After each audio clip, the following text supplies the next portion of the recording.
अस्सलाम वालेकुम एवरीवन, मैं हूं मोहम्मद तलहा। आप लोग देख रहे हैं तलाश स्पेस एकेडमी। आज हम लोग स्केलर्स एंड वेक्टर्स से रिलेटेड एक और टॉपिक कवर करने वाले हैं। और ये जो टॉपिक है बेसिकली स्केलर एंड वेक्टर्स में, इसको हम क्यों स्टडी कर रहे हैं वो आपको अगले लेक्चर में जाके समझ में आएगा। लेकिन ये जो टॉपिक आज हम लोग कवर करने वाले हैं बेसिकली एक मैथमेटिक्स का टॉपिक है। जी हाँ, जो आज का हमारा टॉपिक है वो है ट्रिग्नोमेट्री। और ट्रिग्नोमेट्री के अंदर बेसिक जो आइडिया आज हम लोगों ने देखना है वो देखना है ट्रिग्नोमेट्रिक रेशोस का। तो सबसे पहले हम स्टार्ट करते हैं with the definition of trigonometry.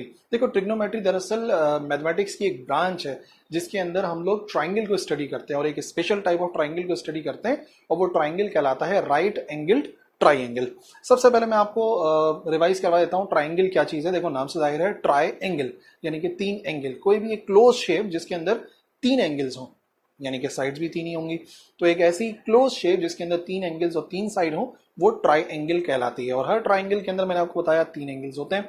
अगर उन तीनों में से कोई भी एक एंगल होता है राइट एंगल, राइट एंगल का मतलब 90 डिग्री, जो कि आप लोग आमतौर पे ऑब्जर्व करते रहते हो अपने इर्द गिर्द। फॉर एग्जाम्पल, जो आपके बुक के कॉर्नर्स हैं वो राइट एंगल्स हैं इस तरीके के। ठीक है, जो बुक के कॉर्नर्स है राइट एंगल है, यहाँ से ऐसे करके और ऊपर से आप लोग देख सकते हो ऐसे करके, यानी कि वो होंगे तो राइट एंगल्स ही।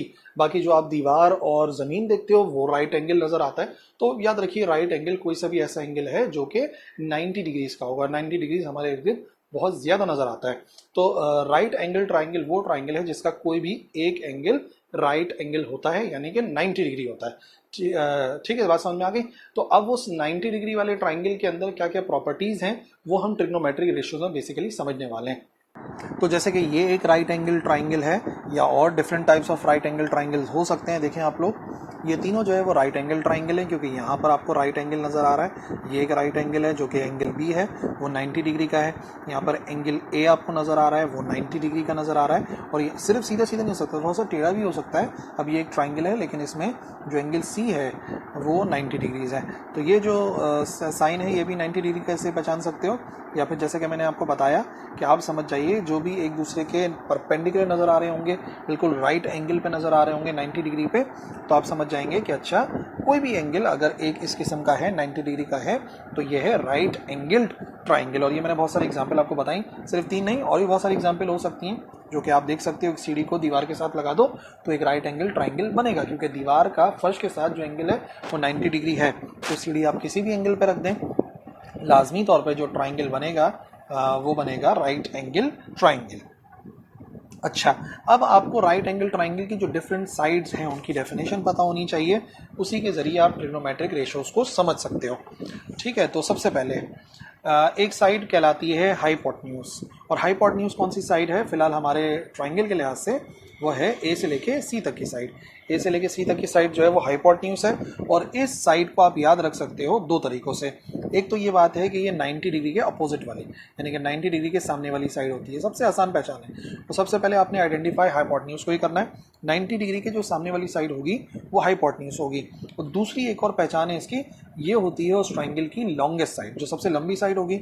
सीधे सीधे नजर आ रहा है फिलहाल जो आप ट्राइंगल देख रहे हो, उसमें सबसे लंबी साइड ए से लेके सी तक है और यही साइड कहलाती है हाइपोटेन्यूज।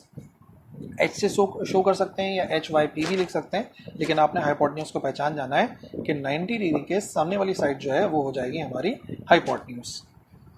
फिर एक और साइड होगी, वो होगी परपेंडिकुलर। ठीक है, तो जो तरीके का मैं आपको बता रहा हूँ उससे याद रखो, कंफ्यूज नहीं होगे, वरना लोग बोलते हैं कि भाई इसके साथ वाली उसके साथ, ये इसके साथ उसके साथ छोड़ दो। 90 डिग्री की सामने वाली साइड हो गई हाइपोटेन्यूज, और परपेंडिकुलर कौन सी साइड है, the side opposite to the given angle. 90 degree के अलावा कोई एक एंगल आपको गिवन होगा जिसके लिहाज से आप लोग ट्रिग्नोमेट्रिक रेशियोज फाइंड करोगे। तो फिलहाल हमें ये वाला एंगल गिवन है ना, थीटा, एंगल सी। तो थीटा के सामने वाली साइड जो होगी वो कहलाती है परपेंडिकुलर। थीटा के सामने इसके अलावा कोई और साइड नहीं हो सकती। तो ए से लेके बी तक वाली जो साइड है ये हो गई परपेंडिकुलर। और हमें कैसे पता चला कि भाई ये परपेंडिकुलर है, तो याद रखो ये साइड हमारे गिवन एंगल के सामने वाली, जो हमें गिवन एंगल है यानी कि थीटा है, थीटा के सामने वाली साइड होती है परपेंडिकुलर। और फिर तीसरी साइड का भी एक नेम है और तीसरी साइड का नाम है बेस। और जो तरीकेकार मैंने आपको दोबारा बताया ना, जैसे मैं बता रहा हूँ वैसे याद रखो, कभी भी मिक्सअप नहीं होगा। जो तीसरी साइड बच जाती है उसे आप बेस का नाम दे दो। 90 डिग्री के सामने वाली को आपने पहचान लिया हाइपोटेन्यूज, थीटा के सामने वाली को आपने पहचान लिया परपेंडिकुलर। अब एक ही साइड बचेगी और उसको नाम देना है बेस। याद रखो, सबसे पहले हम हाइपोटेन्यूज को आइडेंटिफाई करते हैं, फिर परपेंडिकुलर को, और उसके बाद जो बच जाती है सबसे आखिर में हम आइडेंटिफाई करते हैं बेस को। तो अब आप जो है वो किसी भी ट्राइंगल को देखोगे, राइट एंगल ट्राइंगल को, उसमें थीटा हो, 90 डिग्री हो, तो आप साइड्स को पहचान सकते हो। और क्योंकि साइड्स को पहचान जाओगे तो फिर आप देखोगे कि जो हमारे पास तरीक़ेकार है ट्रिग्नोमेट्रिक रेशियोज़ को फाइंड करने का, वो बहुत आसान हो जाएगा। नाउ सबसे पहले जो ट्रिग्नोमेट्रिक रेशियो है वो दो साइड्स को डिवाइड करा के बनता है। दो साइड्स कौन सी हैं? वो है परपेंडिकुलर और हाइपोटेन्यूज। ठीक है, यानी कि परपेंडिकुलर को अगर हाइपोटेन्यूज से डिवाइड कराएं तो डिवाइड कराने को कहते हैं रेशो। तो ट्रिग्नोमेट्रिक रेशियो से मुराद एक ऐसा रेशियो है, कोई सी भी जो दो साइड्स हैं राइट एंगल ट्राइंगल की, उनको डिवाइड कराना है। तो फिलहाल हमने डिवाइड कराया है परपेंडिकुलर को हाइपोटेन्यूज के साथ। और जब भी रेशियो लेते हैं परपेंडिकुलर का हाइपोटेन्यूज के साथ, जो हमारे पास रेशियो बनता है वो रेशियो कहलाता है साइन। ठीक है, सिंबल उसको लिखते हैं हमें SIN, लेकिन याद रखो इसका नाम होता है साइन, SINE। तो साइन पहला ट्रिग्नोमेट्रिक रेशियो है जो कि होता है परपेंडिकुलर और हाइपोटेन्यूज के दरमियान में। और अभी हमारे जो ट्राइंगल है उस ट्राइंगल के मुताबिक ये जो रेशियो है वो बन सकता है। परपेंडिकुलर की साइड कौन सी है? परपेंडिकुलर है A से लेकर B तक। तो जहाँ पे परपेंडिकुलर है वहाँ पे हम A से लेकर B तक की लंबाई लिख सकते हैं, और जहाँ पे हाइपोटेन्यूज है वहाँ पे हम क्या लिखेंगे? A से लेकर हाइपोटेन्यूज 90 डिग्री के सामने वाली साइड। तो हम क्या करेंगे? हम A से लेके C तक की साइड लिखेंगे। तो देख लो, परपेंडिकुलर की जगह पर AB की लंबाई लिख सकते हैं, और हाइपोटेन्यूज यानी कि 90 डिग्री के सामने A से लेके C तक की लंबाई लिखेंगे। तो सबसे जो पहला हमारे पास रेशो आ गया, वो रेशो हमारे पास आ गया साइन का। ठीक है, सेकंड हमारे पास कहलाता है कोसाइन। ये जो यहाँ पे दूसरा हमने कॉस लिखा हुआ है, एक्चुअली इसको कहते हैं को, और बाकी साइन ही होता है, SINE। को कहते हैं साथ को, और कोसाइन का मतलब हो गया साइन के साथ। तो ऊपर साइन हमने पढ़ लिया, अब साइन के साथ एक और चीज़ बनती है वो कोसाइन कहलाती है, लेकिन इन शॉर्ट उसे कॉस लिखा जाता है। कॉस होता है दो चीज़ों के दरमियान का रेशो, और वो दो चीज़ें होती हैं बेस अपॉन हाइपोटेन्यूज। यानी कि अब बेस को डिवाइड कराएंगे हाइपोटेन्यूज से। तो कभी भी अगर बेस को हाइपोटेन्यूज से डिवाइड कराते हैं तो जो रेशो बनता है वो बनता है कॉस थीटा, जो कि कोसाइन थीटा होता है पूरा नाम। नाउ अब बेस B से लेके C तक है, बेस की लंबाई B से लेके C तक है, और हाइपोटेन्यूज वही है A से लेके C तक। तो अगर हमें फाइंड करना होगा इस ट्राइंगल का, तो हम क्या करेंगे? हम लिख देंगे BC, यानी कि बेस से लेके बेस की जो लेंथ है B से लेके C तक की, डिवाइड बाय हाइपोटेन्यूज की जो लेंथ है वो है A से लेके C तक की। नाउ फाइनल हमारे पास जो ट्रिग्नोमेट्रिक रेशियो है वो रेशियो होता है परपेंडिकुलर और बेस के दरमियान में। ठीक है, और ये जो टेंजेंट नाम है एक्चुअली इसका, और हम लिखते हैं टेन थीटा। इसका कंप्लीट नाम है टेंजेंट। और टेंजेंट जो है वो दो साइड्स को डिवाइड कराकर आता है, और वो जो दो साइड्स हैं वो साइड्स हैं परपेंडिकुलर और बेस। और मैं आपको एक और ख़ास बात बताऊँ, ये जो टेन थीटा है ना, ये sine theta over cos theta के ही बराबर होता है। यानी कि साइन थीटा को अगर कॉस थीटा से डिवाइड कराओगे तो अपने आप हमें क्या मिल जाएगा? Tan theta. तो इस तरीके से भी आप याद रख सकते हो। अगर साइन को कॉस से डिवाइड कराएंगे तो आप देखोगे हाइपोटेन्यूज से, ये जो लिखा हुआ है हाइपोटेन्यूज, इससे हाइपोटेन्यूज हो जाएगा कैंसिल। तो ऊपर बचेगा परपेंडिकुलर और नीचे बचेगा बेस। इसी वजह से टेन थीटा बराबर होता है परपेंडिकुलर अपॉन बेस। और अगर हमें रेशियो फाइंड करना है तो बिल्कुल उसी तरीके से करेंगे।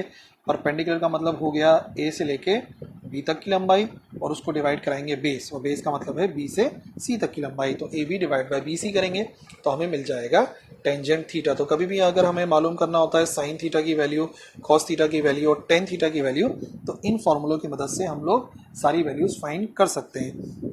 लेकिन इसी के साथ साथ अब मैं ये चाहता हूँ कि आप लोगों को याद करने का तरीका समझ में आ जाए कि किस तरीके से हम याद रख सकते हैं कि साइन थीटा किसके बराबर है, कॉस थीटा किसके बराबर है, टेन थीटा किसके बराबर है। तो उसके लिए मेरे पास एक टेक्निक है, आप उस टेक्निक को फॉलो कर सकते हो। तो सबसे पहले इस सेंटेंस को देख लो, साहिल पर हरी काई बिछी है, तुम पाँव बचाओ। ठीक है, इस सेंटेंस को आप इसी ऑर्डर में याद कर लोगे। साहिल पर हरी काई बिछी है, तुम पाँव बचाओ। ठीक है, एक बात भी है कि साहिल पर काई बिछी भी है तो पाँव बचाना है, कि ऐसा ना हो काई के ऊपर पड़ जाए। लेकिन ये कि सेंटेंस को इजीली याद किया जा सकता है। साहिल पर हरी काई बिछी है, तुम पाँव बचाओ। अब क्या करना है, इस सेंटेंस के जो इनिशियल वर्ड्स हैं उनके देखते रहो जो भी अल्फ़ाबेट्स हैं, पहले वर्ड के अल्फ़ाबेट यानी कि एस, पी, एच, सी, बी, एच, टी, पी और बी। अब हम क्या करेंगे, अब हम यूज़ करेंगे इन तमाम इनिशियल वर्ड्स को, जैसे कि मिसाल के तौर पे यहाँ से एस को हमने यूज़ करा तो ये हो गया एस इज़ इक्वल टू, और फिर आ रहा था पी, फिर आ रहा है एच, तो ये हो गया s is equal to p upon h. ठीक है, फिर इसी तरीके से इन दोनों को यूज़ करेंगे। सबसे पहले आ रहा है सी, सी को एज इट इज़ लिख दिया, फिर लिखा इक्वल का साइन, और फिर आ गया बी ओवर एच। और इसी तरीके से तीसरा भी बना लेंगे, तीसरा बनाएंगे टी आ रहा है, पी आ रहा है और बी आ रहा है, तो ये हो जाएगा t is equal to p upon b. अब क्या करना है, अब हमें पता है कि 3 ट्रिग्नोमेट्रिक रेशियोज होते हैं, साइन होता है, कोसाइन होता है और टेंजेंट होता है, यानी कि साइन कॉस और टेन होता है। अब हम इसको यूज़ कर सकते हैं, जैसे कि पहला बन सकता है, पहला क्या था, s is equal to p upon h, लेकिन हमें पता है कि एस शो कर सकता है साइन थीटा को, और पी से परपेंडिकुलर और एच से हाइपोटेन्यूज। इसी तरीके से ये जो c is equal to p upon h लिखा है, ये बन सकता है cos theta is equal to base upon hypotenuse. ठीक है, तो हमने याद कर लिया इससे। और इसी तरीके से आखिर में बन सकता है tan theta is equal to perpendicular upon base. तो हमें सिर्फ ये सेंटेंस याद करना है, साहिल पर हरी काई बिछी है, तुम पाँव बचाओ। और इन दी एंड हम इन रेशियोज को जो है वो इजीली याद रख सकते हैं कि साइन थीटा बराबर है perpendicular upon hypotenuse, cos theta बराबर है बेस अपॉन हाइपोटेन्यूज, और इसी तरीके से टेन थीटा बराबर है परपेंडिकुलर अपॉन बेस। तो अब ये देख लेते हैं कि जो वैल्यूज हैं कुछ इंपॉर्टेंट एंगल्स की, साइन की, जैसे किसी भी एंगल की वैल्यू या कॉस की किसी भी एंगल की वैल्यू, जो इंपॉर्टेंट एंगल्स हैं लाइक 0, 30, 45, 60 और 90 डिग्री, उनको कैसे याद रख सकते हैं। सिंपल सा मेथड है, सबसे पहले आप जो है वो नंबर्स लिख लो 0, 1, 2, 3 एंड 4। अब हर एक नंबर को डिवाइड कराओ 4 से, तो 0 divide by 4 0, 1 divide by 4 1 upon 4, 2 divide by 4 ही हो गया 1 अपॉन 2, 3 डिवाइड बाय 4 ही हो गया 3 अपॉन 4, और इसी तरीके से 4 डिवाइड बाय 4 बराबर हो जाएगा 1 के। अब इन तमाम नंबर्स का स्क्वायर रूट फाइंड करो, तो 0 का स्क्वायर रूट हो गया 0, 1 अपॉन 4 का स्क्वायर रूट हो गया 1 अपॉन 2, 1 का स्क्वायर रूट 1 होता है और 2 का स्क्वायर रूट हो गया अंडर रूट 2, 3 का स्क्वायर रूट नहीं होता तो अंडर रूट 3 लिख दिया, 4 का स्क्वायर रूट हो गया 2, और 1 का स्क्वायर रूट बराबर होता है 1 के। ठीक है, अभी हमारे पास कुछ वैल्यूज आ गई। अब ये जो वैल्यूज आई थी ना, एक्चुअली ये थी सेम एज इट इज हमने लिख दी। ये जो वैल्यूज थी जो आई थी, 0 आई थी, 1/2 आया था, ये एक्चुअली साइन की वैल्यूज हैं, यानी कि साइन 0, 30, 45, 60 डिग्री और 90 डिग्री। हमने सिर्फ क्या किया, हमने सिर्फ इनके ये जो नंबर्स थे डायरेक्टली यही नंबर जो है वो अब 0 डिग्री, ये वाला नंबर जो है वो 30 डिग्री, ये वाला नंबर जो है वो 45 डिग्री, ये हो गया 60 डिग्री के लिए, और ये हो गया 90 डिग्री के लिए। इसी तरीके से अब हम cos थीटा की वैल्यू फाइंड कर सकते हैं। cos थीटा की सेम वैल्यूज होंगी, लेकिन अब क्या करेंगे, रिप्लेस कराएंगे। 1 इधर लिखा हुआ है, यहाँ आ जाएगा, 0 यहाँ लिखा हुआ है, 0 इस तरफ आ जाएगा, और इसी तरीके से पलट देंगे। कैसे, ये वाली वैल्यू इधर आ गई, ये वाली वैल्यू इधर आ गई, और ये एज इट इज़ यहाँ पर आ गया, तो हमने ये भी याद कर लिया। 1 रिप्लेस होकर इधर आ गया, 0 रिप्लेस होकर इधर आ गया, और इसी तरीके से रिप्लेसमेंट हो गई। अब टेन थीटा के बारे में पता है कि टेन थीटा किसके बराबर होता है, टेन थीटा बराबर होता है sine theta upon cos theta के। तो यही जो sine theta upon cos theta है, अगर इसको फाइंड करना चाहें तो देखो यहाँ पे 0 डिवाइड बाय 1 यानी कि 0 आ जाएगा, 1/2 डिवाइड बाय अंडर रूट 3/2, तो 2 से 2 कैंसिल, 1/√3, यहाँ पे तो पूरी वैल्यू कैंसिल हो गई, तो 1045 बराबर आ गया 1 के। यहाँ पर क्या कैंसिल हुआ, यहाँ पर 2 से 2 कैंसिल, तो ये आ गया अंडर रूट 3, और 1 divide by 0, 1 divide by 0 possible नहीं, इनफाइनाइट आंसर आता है। अगर किसी वैल्यू को डिवाइड कराएं 0 से तो वो बराबर होती है इन्फिनिटी के, तो इसका आंसर आ जाएगा इनफाइनाइट। और देखो जिस तरीके से साइन की वैल्यूज याद हो गई, कॉस की याद हो गई, टेन की याद हो गई, इन्हीं का रेसिप्रोकल करेंगे तो हम वैल्यू याद कर सकते हैं कोसेक की, सेक की और कॉट थीटा की। तो दैट्स इट। आई होप आपको समझ में आ गया होगा ट्रिग्नोमेट्री में क्या है और ट्रिग्नोमेट्रिक रेशियोज क्या होती हैं। बेसिकली इसका जो बहुत ज़्यादा आपको फायदा होगा वो मैथमेटिक्स में होगा, लेकिन फिजिक्स में ही फायदा होता ही है। और आई होप सारी कंफ्यूजन क्लियर हो गई होंगी। नेक्स्ट लेक्चर में मिलते हैं। अल्लाह हाफिज़।